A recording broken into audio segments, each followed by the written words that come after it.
Look, solo travelling is hard. Social media is known to be a place for sharing experiences. However, it's rarely a place to show vulnerabilities, and I hope with this video you are able to get a real glimpse into what my travels can be like. Hey, I'm Seibold. I'm 20 years old and I've been on and off solo travelling for the past 2 years. Something it's taught me is how to deal with fluctuating emotions, because really extreme highs and brutal lows are just something that you have to deal with and take into consideration when joining this kind of lifestyle. I've always managed to keep myself in check and I genuinely do enjoy spending time alone, but this trip was a little different. Today, we're flying to Perth.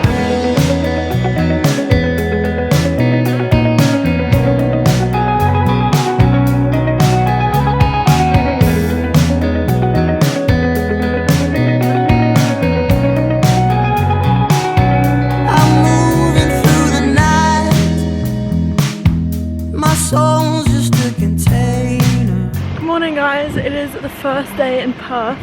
It is currently nearly 8 o'clock and I'm just walking around getting a feel for the city. I can't tell you what to write, the words without the paper.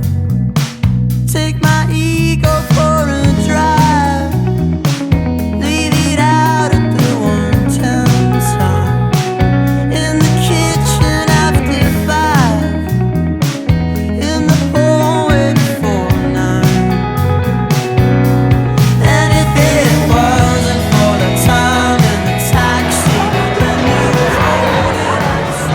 So I'm currently on my way to a girls' Perth connection group. It's nearly 4 PM and it's basically a sunset Pilates, and I just found it on Instagram. So very excited to see what kind of people are there and what it's just going to be like. Maybe I'll find some friends to hang out for the next couple of days. But if not, I think it's just nice to like do something with some people and just to have some kind of connection throughout the day.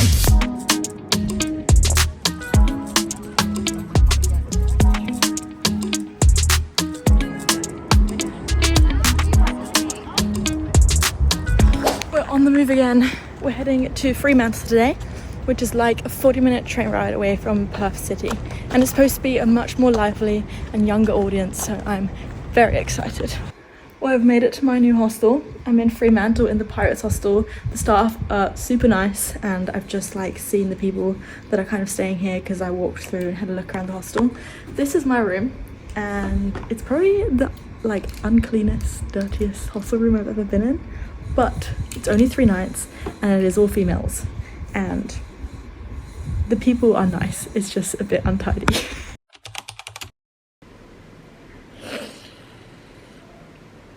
Ist natürlich exponentiell schwieriger dann, wenn man alleine ist und dann die ganze Zeit sich selbst motiviert und selbst überlegen, mache ich jetzt dies, mache ich das, und dann ganze Energie immer selber aufbringen, ne? Und es macht auch Spaß, aber es ist halt immer alleine. Ja. Und das ist viel. So yes, this is a very real part of traveling, and oh my gosh, do I miss my family. I've just called with my parents, and them being the amazing parents they are, they've definitely made me in a better mood than I was before I called them. But missing family and just missing home is such a big part of traveling, and sometimes it just hits you like a brick. After bawling my eyes out for quite some time, I decided to go to dinner alone. Oh my gosh, this sunset with the colours and everything, it's like nothing I've ever seen before. I've picked out this Mexican place called Frida's Tacos, I think, and it's supposed to be amazing. I've heard all about it. Now, the easy option would be to go to Grilled, which is like a healthy burger place, which I've been to many times with people, so I know it's very chill, and like it would be so, like it would not matter for me to be there by myself. But this place seems to be very popular, so I am a tiny bit nervous to go by myself and just sit there by myself, because I'm not going to go on my phone or anything. Like, I'm just going to sit there just in my own company at dinner. But you know, that's what you got to do.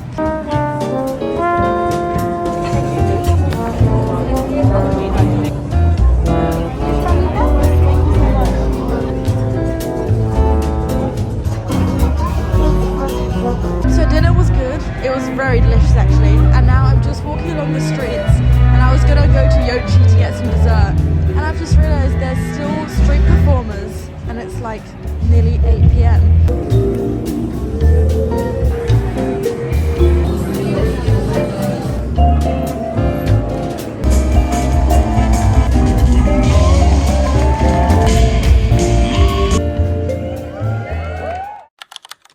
Although today has still been a very lonely day. What's really sweet is that my brother, actually before I left, he gave me a little present to bring with me, and if I'm at my lowest point I should open it, and honestly yesterday I was definitely at my lowest point of my whole trip so far, and oh, it is so sweet.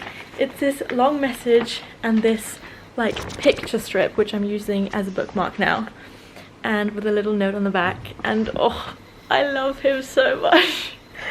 Oh, it nearly made me, or it did make me tear up, because he obviously, when he created this, he thought about the future and thought what I might be going through, and that just somehow really reaches my heart, and I'm so grateful to have such an amazing older brother. So Nick, I love you so much. Big shout out to you. Thank you.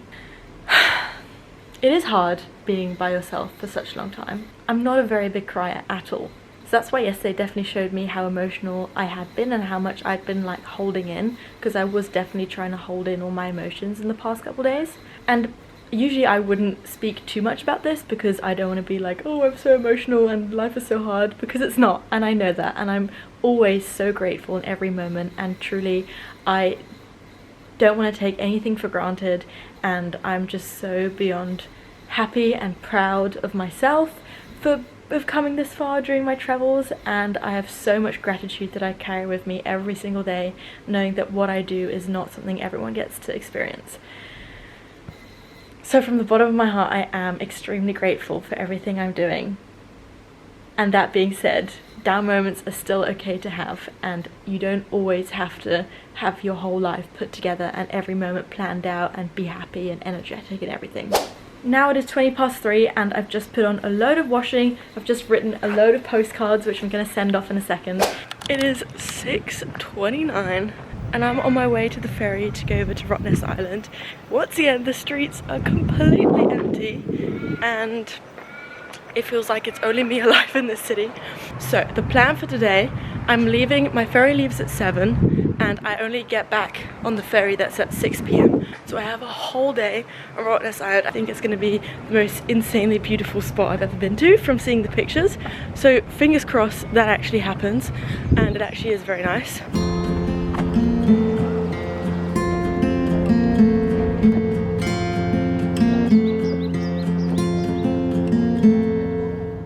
So I've arrived at the island, it's just past 8 o'clock.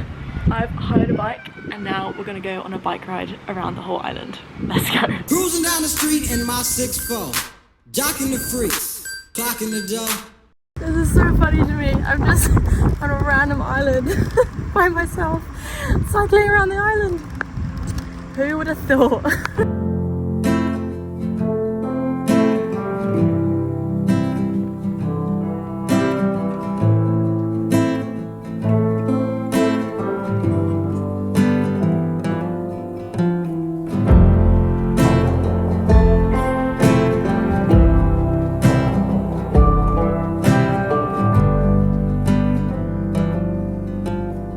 Oh my gosh, I am in absolute paradise.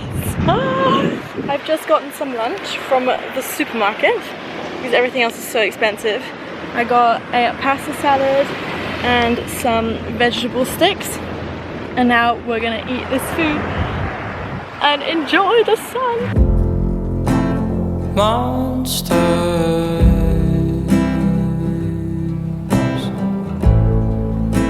beneath your bed.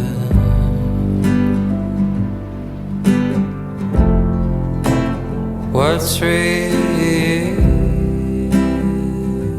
What's in your head? So there it is, a visual representation of how emotions can jump and how I deal with it. If anyone watching has found themselves or is going to be in similar situations, here are my 3 best pieces of advice. Let the emotions out. Embrace every nervous, sad, angry, lonely part of you and listen to your body because it will tell you when you're overflowing. If that means cry, scream, run, talk or sleep, then go for it. The worst way to deal with negative emotions is to hold them in, so have the courage to ask for guidance and tell your friends and family what's going on in your mind.